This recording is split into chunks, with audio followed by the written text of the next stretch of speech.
Hello and welcome. A very good morning. You are watching Game On Hand. Today we are going to have two matches in this ICC World T20 2021. The first one shall be played at Dubai. That's between West Indies and South Africa. Both the teams, they went down in their inaugural matches in this competition. And Pakistan, they beat India by 10 wickets. They'll be taking on New Zealand. And probably New Zealand, for now, shall realize that they missed playing 5 T20 internationals on their tour to Pakistan, having conceded and gone home. So it shall be an exciting day of cricket today. And before I get into any other argument, I would like to introduce my panel. We have the suave, the elegant, the handsome David Gower with us. How are you, sir? Good morning, sir. Very well, thank you. Very well. And we have Sir Isaac Vivian Alexander Richards. No more introduction required because he thinks that he's suffering from amnesia. And as David puts it, that West Indies are actually starting the tournament today and there was no game played against England.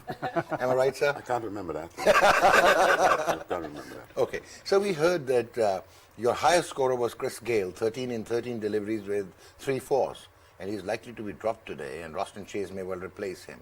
So your highest scorer, the only one in the double figures, may well be left out of the team, sir. Maybe they could have just got it wrong. I'm not sure, but the highest scorer, yeah, maybe they're looking further upfield. Oh, right. All right. And we have with us the former Pakistan fast bowler Aaqib Javed, who once tried bouncing at Sir Vivian Richards. How are you? That's your introduction. And we have the former Pakistan women captain, Sana Mir, who says that she not only bowled off spinners, she started as a right-arm fast medium, turned to leg spin for a while. She could deliver some leg spin and some tweak of the fingers. How are you? Good morning. Thank you so much. I think off-spinners these days need to have a leg spin to survive in T20 cricket. In T20 cricket. So David, should we start with you because it's a serious thing going on. South Africa, out of the 15 T20 internationals they have played against West Indies, they have won 9 times, West Indies 6.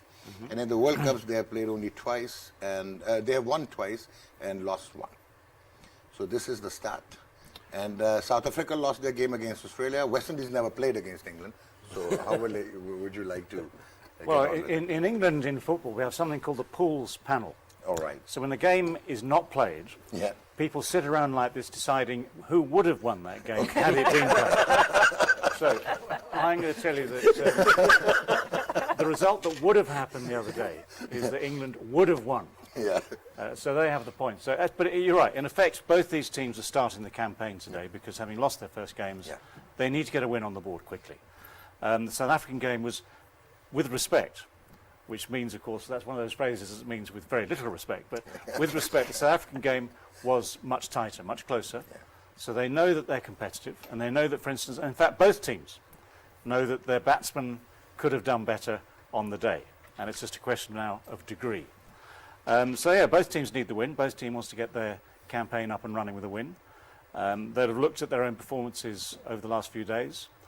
Would have looked at pitches, would have thought about strategies. But if you don't have enough runs on the board, you always struggle. So the first thing that both teams need to do is to have worked out how to get more runs on the board. And South Africa, for instance, have people like Van der Dussen, who was in form in the warm-ups.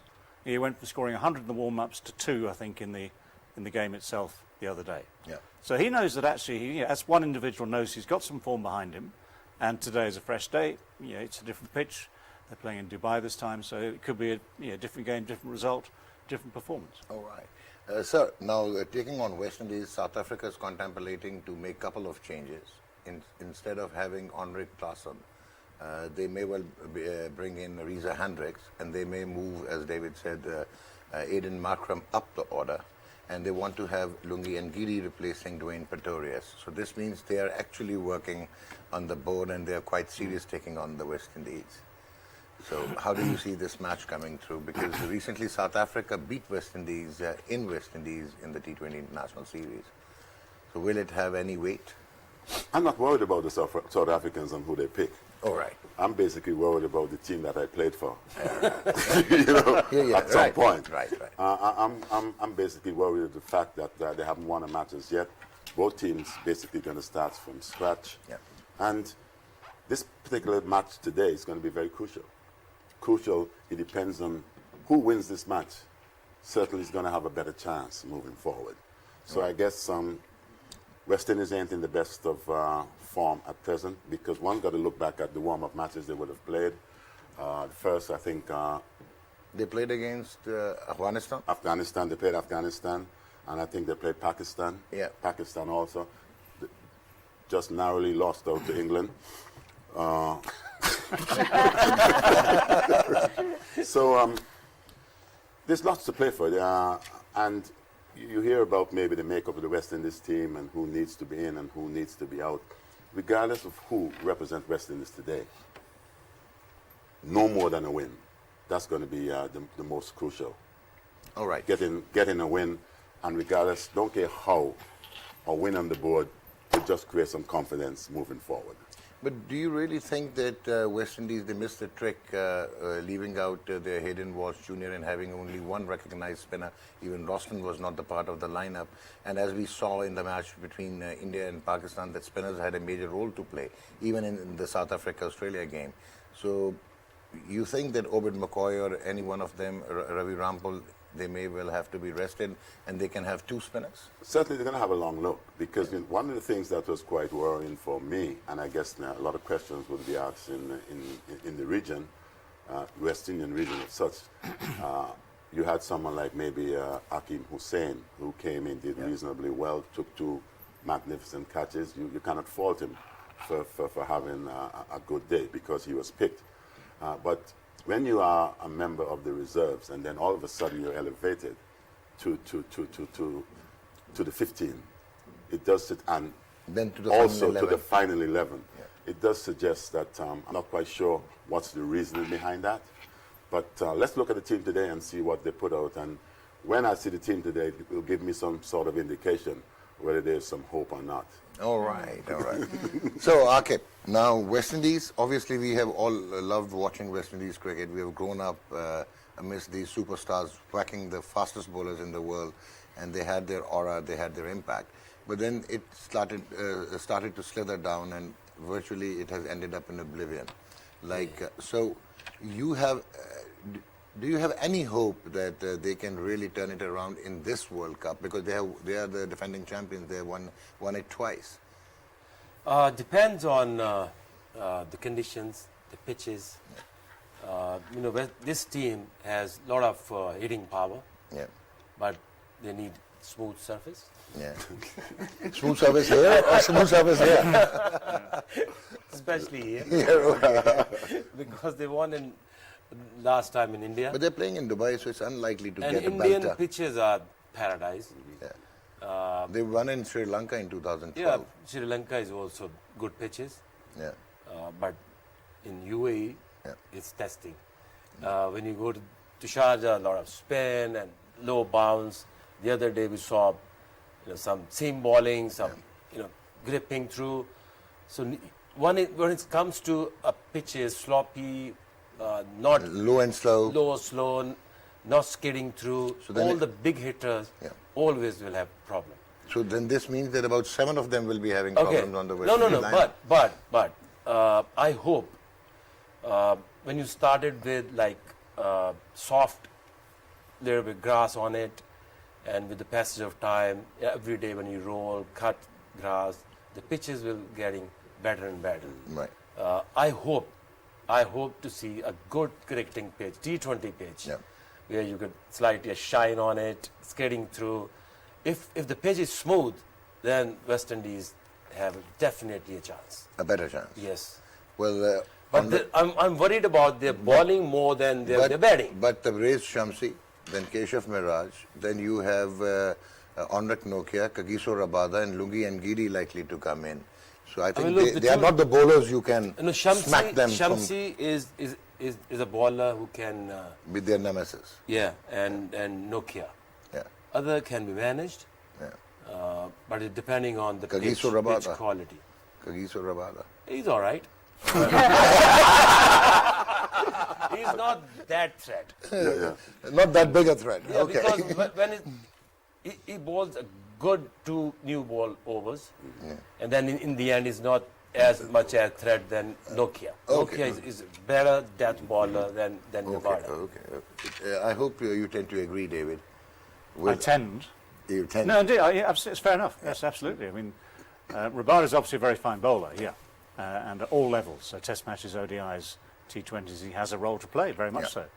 But that thing about bowling in the last 5 overs, the last 2 or 3 overs, is very specialist, requires something quite tough up here, lots of skill out of the hand, so all the variations, the Yorkers, which can be very tricky to land in those last 2 or 3 overs. So Nortje has more, as it were, experience, more nous about delivering that. But I mean, the whole process is about the 20 overs. So who's going to do you damage in the first 2 or 3? Who's going to keep control in the middle overs? Who's going to try and keep some sort of control at the end? And that's a captain's job and a management's job to work out the best combinations.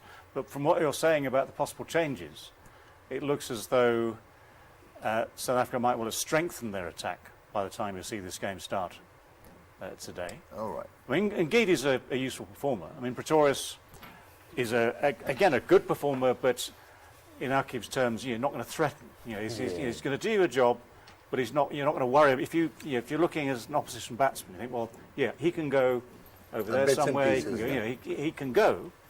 Yeah. Whereas someone like More of a Nortje at bits the and end, pieces all-rounder who can just fill in. well, yeah, but a lot of sides have them. And at the moment, of course, West Indies are wondering if they've got anything, let alone an all-rounder. Nothing. So, Senna, first let us see the follow wickets in the West Indies innings. David, you take care of this gentleman because we are going to show the follow wickets. West Indies Again, follow wickets again. I'd like. Can I go now? No, we want you to come in if we can have Doc, it. give the man some pills, quick. All right. He's coming down.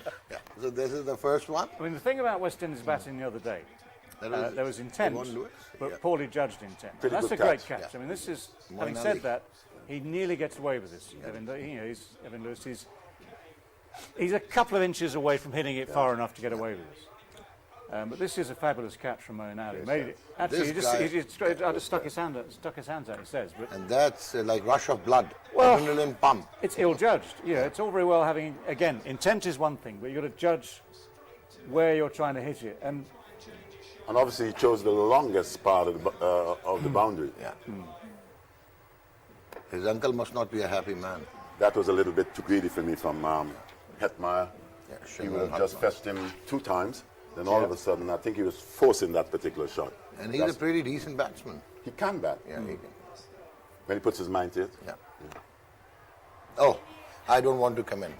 right, Chris Gale, I'll do this. Chris Gale, against the quicker bowlers, he's running out of time. Okay. I think that's a fair comment. He gets cramped here because it's too close to him in the end because it's just too quick. And Timar Mills has that extra pace. Yeah. Milan does a good job here because that wasn't an easy catch either. That Nothing was much wrong with the shot there from Big, Bravo. big catch. It's just Brilliant it's a catch. well taken catch because that's hit hard, just above the grass. Your best again makes that look ridiculously easy. The ledge again. I was very pleased for Mills. He's had That's a shot tough of way. an individual who's not at the top of his game at present. And David, probably Jamal Mills was the last choice because of Mark Wood's niggle, something like that. Yeah, but he's worked very hard to get back in. Now, Rashid. Now this is the leg break, which, and this is the googly to be precise. But this is where the wrist spinners are so important. Yeah. You look at the finish here, and you can see the perfect defense. That's a good one. Yeah, for Pollard here, okay, right. By this stage, things are looking very, very bleak indeed. But yeah, he's better than that. And at this stage, West Indies, they might have been struggling, yes, but they still had overs to play. Yeah. And if you've got 20 overs, even if you're down to your last 2 or 3 batsmen, you do your best to try and extend the innings. So just hitting out randomly and without skill, and not even reaching the boundary, and that sums it up. Well, at the we end. didn't expect much from Ravi Rampal. with No, the bat, sure, at but least. at the same time, But you intend, you're there as a team, you fight till the end, isn't it? At least they try and- add another In fact- 15, 20. Why not? let's go back to Pollard, who was meant to be captain of this team. At that stage, he just drills it down the ground. That man can hit 120 metres if he wants to. He gets it 60 metres straight to the man, walks off. At that stage, he knows he should be looking at his clock, looking at the overs on the score, thinking, right, I need to play this around for... You still had... How many overs was it? It was 14 overs in the end. So they had sort of 14.2 overs. So they had best part of 6 overs left. He could have knocked it round, 1s and 2s, the odd boundary, and you get to, it might only be 80 or 90. It's still a losing score. Yeah. But then that net run rate, then you've still got half a chance. England were 56 for 4. Don't forget that. David, Yeah, I thought you wasn't going to mention that. England were 56 for 4. I have got, So it I goes to have show you one to- point to make. Yeah. One point to make. Okay, this game has been going on since many years. Yeah. Okay, so when I started, I never used to carry any bat, any pad, nothing. Just 2 pair of shoes, Spikes. spikes, and then it's about somebody asked me to bat. So I said, hey, can I wear your pads? You used to have my box. Used to have my box. Okay, so there was no professionalism to that extent. We thought that, oh, we are ballers, so we only have to take Ball care and that's of all, the yeah. ball and that is, and bat a bit, that's it. But from there, it's been 30 years, Yeah. And game has evolved. and nothing has changed. I can tell you something. Isn't it? Yeah. Well, why not? Why not? I mean, these days, the professionals going into the leagues, making their value, and the game has to improve. Why can't everyone bat, field, bowl? Should. Yeah. I can remember, just maybe to elaborate a little bit on that, I remember when we were going pretty well in the 70s, that people like Andy Roberts and Michael Holding, these guys never used to get any batting. So, and then on the odd occasion, when they were asked to do some batting, I can remember if they didn't come up trumps, there was an excuse for it because they weren't given enough time in the nets in order to accomplish that. But I guess when the bat is in your hand and you need, say you're the last pair and you need 10, you expect them to get it. Yeah. So why not give them the necessary practice, That's very nice. which does help to create the confidence that when they get in situations like that, they'll be able to bring their team home. Yeah. But the best fielder and the batsman at the tail ender was Courtney Walsh, right? He could hardly bat. Had maximum number of zeros in test match innings. Well, if you one thing I know that's pretty impressive with Courtney Walsh, he had the best leave alone. Okay. When he shoulders arms, Yeah. you couldn't find anything as impressive as that. All right. It's like hitting a 6. He felt like he hit a boundary. You ever seen him leave alone? Yeah, I have seen him. Yeah, very impressive. Okay. And Michael Holding probably holds the record with you, that Old Trafford 189. He stuck around with you, and then England Remember that? beat. England lost. Yeah, this amnesia is catching. Yes, it's obviously transmitting. The amnesia is transmitting. So it has become a communicable problem. Yeah. Community. No, issue. I remember it very well. Viv played exceptionally well. And And Michael held up one end Can I say very that, well. that game? I remember, they were about 150 for 9, give or take. Yeah. Mikey comes to the crease, just strides out. Yeah. Viv decides to take charge. So whoever bowled, Willis, Pringle, both of them, goes everywhere. Yeah. Mikey at the other end, 1, thank you. Viv hits it, 4-6, 4-6. And they put on, another 100 and something, probably? Yeah. So then the target looks a bit difficult. Yeah. If we'd got Mikey out straight away, we could have got within 1 run of the game. We could have almost won that game. Easy. Because we were bowled out 150. Because we were So certainly, you we were certainly on the ropes. you We were spoiled on the the game, ropes. but I blame Mikey entirely. And you wouldn't believe it. Mikey, over the years, man, he had a lot of talking to do about that. All right. I think he made Can I- 11 runs. Whatever. Can I tell you the other Most one? impressive 11 that he would have made. Okay. This is confessional time. This is therapy for me. Yeah. The other time was the Antigua Test match where Viv got the fastest 100. 56 Test- ball 100, 56 ball. But Mikey is also there in that same game, I think. In the first innings, anyway, one of those innings there, just when we're thinking, well, we need to get the last couple out. Mikey is now swinging merrily. And you're talking about those bowlers not batting. Yeah. He must have got, 50 give or take, but he kept hitting the roof of the cathedral in St John's, Shoo. which is, even though it's a small ground, it's still Yeah, quite yeah, a big yeah, hit. yeah, So yeah. ping.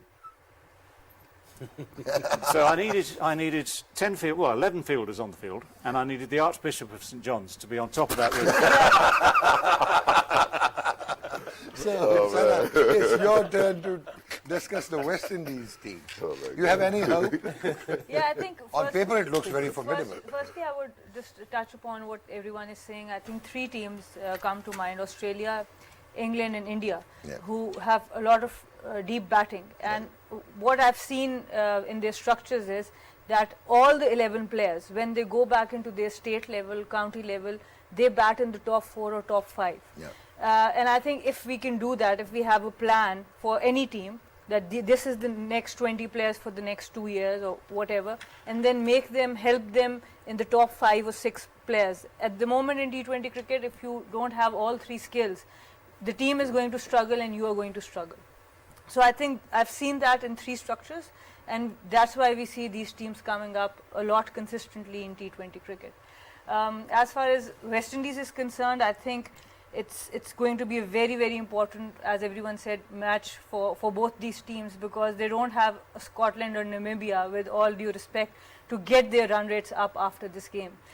So even in the other group, if they someone might be able to come back even after losing 2 games, but in this group in particular, It's a group of death. It's a group of death, and if you lose the first 2 games, it's almost impossible to come back for those semi-finals. So this is really important. It's imperative for West Indies to beat South Africa, but then you lose South Africa. And like Sir Vivian said, that it's very important. We are going to see from the 11 they pick that what kind of intent they are bringing into the. I do not have the 11, but I can show you the squad, so we can see the West Indies squad. The universe boss is at the top, I see. Yeah, it's Kieran Pollard. Kieran Pollard, the captain. We have Chris Gale, Shemron Hetmeyer, Yvonne Lewis, and then Lyndall Simmons. Fabian Allen is no more. So my creative team, they need to be tuned a bit. They've put this for Sir David. Yeah, it's Aaqib Hussain, and then Dwayne Bravo, Roston Chase, Andre Russell, and then Nicholas Pooran, Andre Fletcher, Obed McCoy, Ravi Rampal, O'Shane Thomas, Hayden Walsh Jr. So I'm leaving a question for you. You think that Lyndall Simmons, is he in the best of nicks, or they can have Andre Fletcher replacing Lyndall Simmons in the top order? There's a lot of guys who are not in the best of nick. I think I should go for the break. Get on and take a break and we'll be right back. So, no, but